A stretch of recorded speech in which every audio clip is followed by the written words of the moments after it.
No pun intended. I ain't the type to say things I don't mean. I ain't the type to grab things I don't need. Ay, I ain't the type to say things I don't mean. Nah, I ain't the type to say things I don't mean. Click, ay, you don't fit in. With the click right now, Dox, you don't fit in. Click, ay. Dumelang. I am Tabelo, aka Tabsy Snaps, and welcome to my channel. So today I'm chilling with the crew. I'm chilling with the squad. They don't want to be introduced, but it's fine. Yeah, I'm chilling with the squad. I'll just put their names somewhere here. Yeah.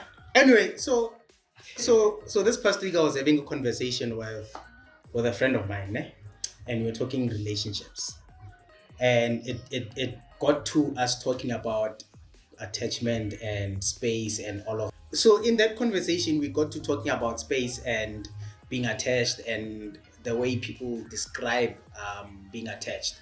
So my question is, where do we draw the line between being completely in love and about your partner, where you want to spend your time with them, you want to try new things with them, like you are always with them, and being attached? I'll go first. Shoot. Okay. How do we define the attachment? Right? There's nothing wrong with spending time with your significant other. Okay. But now, if your significant other would like to just be away from you within that particular time, right? For example, let's say, if you're attached, you want to be there.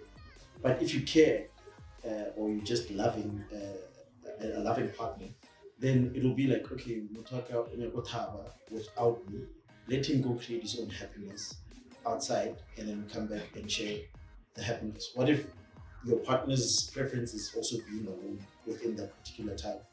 You guys don't want to be within the same room, for example. Do you understand? So giving each other space to be yourselves and do whatever. Correct. Taking a breather, as I'd like to call it, to say that your partner should allow you to just breathe. I think that it goes into like having an individuality within your relationship. Correct. We're both individuals, then decided to come together to be a couple. Within the couple, there are things that we do as a couple, and then there's things that we do individually. Correct. So I think, like you said, if your partner doesn't like you being an individual, that's a sign of attachment. Correct. So, and they don't really want to be away from you or allow you to be an individual, basically. But what if I genuinely enjoy my partner's company? Like genuinely? Yeah, so no, I understand, right? So there's enjoying your partner's company. Then there's your partner being within your company. Yeah, there's your partner always wanting to be in your company without not allowing you to be the individual. Yeah. I hear you. And you must be able to have your own personality outside of the relationship. Even though there's that saying that when you see my partner, you see me. But at the end of the day, it should be that.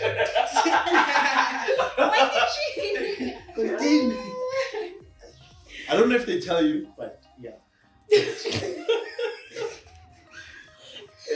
That's how they put it. Yeah. When I see you, like. Is it not more speaking on your partner being a reflection of you and a representation now? Correct. When you're outside, you're representing your partner. You understand? So whatever you do outside will reflect on your partner. Just like if Ulumunyani, everything you do reflects on your parents. Correct.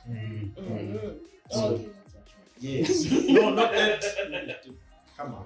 I thought you meant when like we always. Oh, like always together like that. No. You're a reflection of your current partner. Going Kokanyado, why do we then see attachment only as a negative? Because there's different types of attachment. There's a more secure attachment and there's an insecure. I forgot the other two. It's fine. We live with it. the more secure is being able to come forward, speak how I feel, all of that, and tell your partner how you feel. I want to spend time with you. And then the insecure one is you want to spend time with them because you do not trust them being alone. So that's my question. Why do we only focus on the negative part of the attachment? Why do we, and it also goes to obsession. Obsession is romanticized in the dating world. It's very romanticized, while attachment is not. But when you look at being obsessed, it's more of you are prone to do more destructive things because you are obsessed. You cannot live without, as opposed to I do not want to live without. I don't know if I make sense. So if you are attached, you want to say it's more of I want to spend time with you, or I don't want to break up with you. Whereas where you're obsessed is you will not break up with me, or 1, 2, 3. I cannot be without you. Cannot. So you cannot separate the two entities to say I am my own individual. I do this, like Glenn mentioned, space. I have my own things that I do, and you have your own things that you do. So everything around my life as someone who's obsessed revolves around my partner. But when we look at attachment, we only see the negative of it instead of this person genuinely wants to spend time with me, enjoys my company, but still allows me to be my own person. What you just said, now this person wants to spend time with me and all that. And then going back to what he said, saying that, okay, you can't be out without that person. You can't go and spend time. What's the difference now? We have this person that genuinely wants to spend time with you, but like all the time, they want to spend time with you. You can't go out with Majida, but they genuinely want to spend time. And that of you can't spend time with Majida because this person, like you are saying in what you just said now. I don't know how to. So I think it boils down to trust and security in a relationship. Right? So people that feel insecure in the relationship are more likely to be obsessive and attached. The negative attachment. Yes. Right? Because then the supporting reason to why they do the things that they're doing is because it's because of the underlying insecurities. It's one of those, either maybe you're scared that your partner might cheat, or your partner has cheated and you don't have that trust for them anymore. So it's one of those, you're not going to the guys without me. It's fine. The guys know me. I know the guys. It's fine. I can chill with you guys there. You know, and that's when now you lose that individuality, because now I can't be myself with the guys, because let's face it. Yeah, we're kind of different. You know, when you're with the guys than when you're with your girl, or the guys with your girl. There's a sort of like restraint. Yeah. So I think vele. So then you in that you lose that individuality, and so I think then you start seeing that people are obsessed, attached, and then that goes with the negative connotations towards that. So you think that insecurities is basically one of the biggest drivers in terms of attachment or trust, or let's say maybe the foundations of a relationship? Yeah, I think that the foundation is trust. Okay. If you lack the trust, whether it's because of your own insecurities, wherever they may be from, or because of that person, your partner, betrayed the trust at some point, that's when I think obsessions and attachments come into play. Yeah, but I just think that in all relationships there'll always be insecurities, no matter what. Like always. It's just the both of them have to communicate them. That's the only way it's gonna work. Yeah, communication is key. Yeah. Communication and comprehension, not just communication. Because you might communicate something and then you're like, oh, I hear you, but they don't really understand what you're saying. Yeah. So can I offer them just a bit? We'll come back. We'll come back to the N1. Automy. No. So when you're talking about comprehension, right? So there's this thing of women sending paragraphs to men, Yeah. right? Expressing your feelings.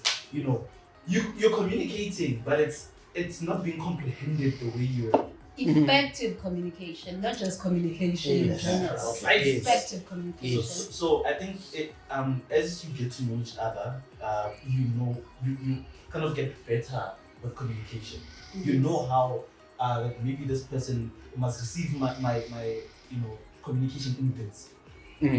So that they have one thing to respond to at a time. At a time. Yeah. Don't give me 10 things and then expect me to respond to those 10 things all at the same time. I'm busy.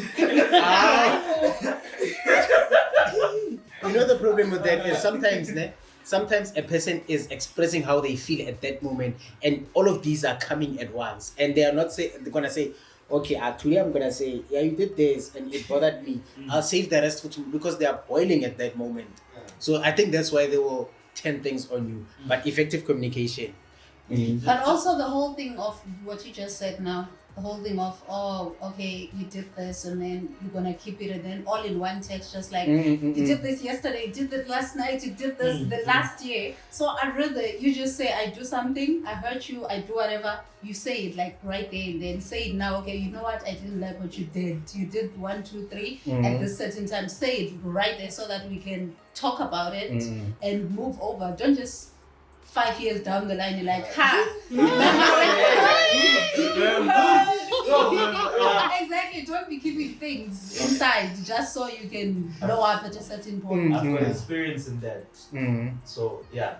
So something happens now and then they just like, Number one, Okay. one strike. Yeah, it's like strike one. And then only a year later it's like, yeah, no, I've been noticing that you do something. Like, okay, when did you start noticing this? No, I saw it the first time in May 2020. I'm like, Exactly. and then you don't say anything. I know what you're talking about. They'll keep Hey, record. leave it alone. They'll keep track. They'll keep a track record. They'll tell you that at 1 o'clock on the 15th, You were standing at these coordinates. You were born 1992, versus in 1992 you laughed when you were getting Instead of crying, on you your laugh. mind? Who was on your mind that day? But Yeah, I But know. on the real though, why do women keep such, like, I think their brains are wired in a way, it's a bit, Yeah. yo, everything What's that up? happens, like, oh, okay, you did that. I saw you looking at her. So Okay, Mm. okay. you deleted that post. Deleted that post. You liked that post. That's going too far. Yeah. Obsession. Obsession. Obsession. So Yeah, go that's to that taking it extent too when far. you're obsessed. Yeah. Say, so you scroll past my picture. Why didn't you Why like it? didn't you like it? Yeah. Yeah, it's no. too obsessed. Nothing nice comes with obsession. Next. And now the problem is obsession is so romanticized very much in the dating world. It is very romanticized. Be all about your partner. Mukampure. You must not let them go. Hey. No, you see, Mm. my biggest issue right now because right now we're getting those things from social media. And my biggest problem right now with social media and the dating scene is that some people are taking people's opinions as facts. facts. And that in turn, it because the thing is, Changes the mind state. yeah, and every relationship is different. My relationship with my girlfriend can't be like your relationship with your girlfriend. Yes, I have to say girlfriend. You know I have to say girlfriend. You know I have to say it. You know I have to say it. I hear you. So it has to be tailor made to fit the both of you. Your personalities are your personality as a couple is different from another couple's personality. It's true. And so we can never compete, we can never compare. You know? So what's happening in social media right now telling you in Doda must. Yeah. But do you think now we lose the relationships authenticity? Or like our most, would I say, like our difference as a couple. So, for example, like you as a couple with your girlfriend, you're totally different. Like the person that you're having out together is totally different from ours. You know? But now, do you think because we look at social media and assume that people are stating facts, and then we start going Acting like exactly? So that's what I'm saying. Like we lose like that authenticity. Yeah. Because we are an authentic couple. Yeah. And only to be authentic, we need to be doing such stuff. Yeah, because But then now, if you're looking at social media and like, okay, you have to be doing such stuff, all the things you see on social media, you lose your authenticity. You're no longer yourselves. And now, how are things going to work out if you're not yourself? Are you not gonna get tired of being this person that social media is making you out to be? Are you not gonna at some point down the line, and now there comes that whole thing of you've changed? because at the end of the Because day, you cannot maintain that. you also Yeah. invalidate the things that you like because social media says something negative about it. So we'll have this that we like doing something and then we're public about it and then everyone is bashing like, oh, how can you do that? And then now you invalidate that because you are comparing yourself to what another couple is doing and what social media is saying. So yeah, you end up losing the authenticity of the individuals or the couple itself. I mean, you look at now what is deemed to be a good relationship. I mean, starting from the DMs, I saw some tweets later this week saying that if you want, this girl tweeted, if you want to get my attention in the DMs, you must send me money. Fucking Maluzo. So I saw the Oh, screenshot. yeah. You know, so now as a guy, then you're like, okay, so if I want to get a girl, what I need to do is send her money just to get her attention, right? So now, then at that point you have to figure out, is this the type of person I am? Bro, boys don't deserve that. Right? So now, you might before we get to the money, whether you can afford it. First and foremost, are you the type of person to send people money? And you are not. Right? I'm not. Whether I have the money or not, Yeah. I'm not the type of person to send you money. Even me. Especially just to get your attention. That's nothing. That's one. If you're going to want my attention, if you going to want me to pay for your attention, then you don't deserve my attention. And you might say the same about me not deserving your attention. It's fine. We're in two different worlds. I'll move on, right? Definitely. Number two, do you have the money to sustain such, to buy someone's attention?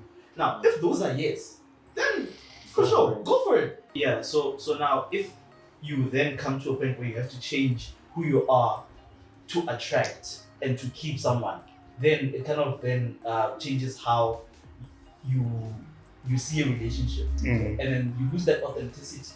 Unless maybe if you grow to love it, and then that's authentic to you. Okay. But I do not really think that we should base what relationships are on what influencers are doing, or what popular people are doing, or what the masses is doing. Because another thing is you only see the front end. Yes, I spoke IT. You only see the front end and not see the back end of it. And the back end, you find that it's messed up. But because they choose to only show you, and they have a right to show you only what they want to show you, you only see that. Yes. So you only focus on the highs. And when you have a low, already, shui. Like, Exactly. On to the next section. yeah. I saw one of the reasons why I actually stopped celebrating Valentine's Day is because of the expectation that's put forward, right? So right now, if on Valentine's Day I decide that I'm going to buy my girlfriend a rose, Okay. and we're walking around, right? So we're walking, say, to my place, Okay. and then we bump into you and your girlfriend, and you've got a dozen roses, Okay. and it's like, Okay. oh, I only got one rose. Mm. Now it stops being, oh, you got me a rose. Now This is The special. significance of that rose This is is gone. Yeah. One rose Yeah. is Yeah. now gone because Exactly. someone has a better gift, so to Uh-huh. speak, And bigger. a bigger gift, Yeah. And then you're walking and you see someone with a dozen with a A bouquet. bouquet, So then it eliminates the, like you said, the authenticity. Hectic.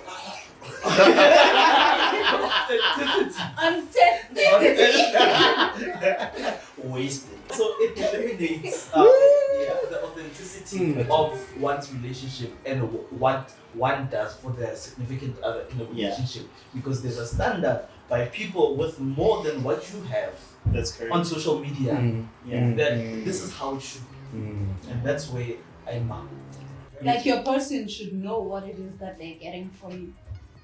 Okay. Not like getting from you in that way, but I mean, you know the person you're with, you know what it is they can afford, you know what it is they can't afford. So I know my person can afford to get me a bottle of water, or my person can afford to get me this. Why should, if he can get me a bottle of water, why should I be expecting to get a whole tank?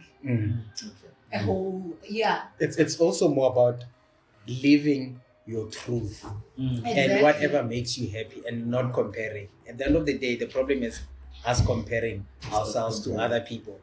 That's where the problem begins. And pretending to be people we're not. Yes, to impress other people. Yeah. So we are going to continue the conversation off camera.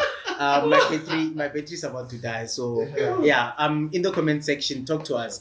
Where do you draw the line between being completely about your partner and being too attached or obsessed? And when it comes to social media influences on your relationships, where do you draw the line? Do you compare, or what happens if your partner is pressuring you? Please leave a comment. Anyway, like, comment, and Subscribe. Smash that like button. Smash that. 1, subscribe. 2, 3. Effective communication. Wow. You guys are like kids. So, buddies. Anyway, thank you for watching. Peace. Peace. Bye everybody.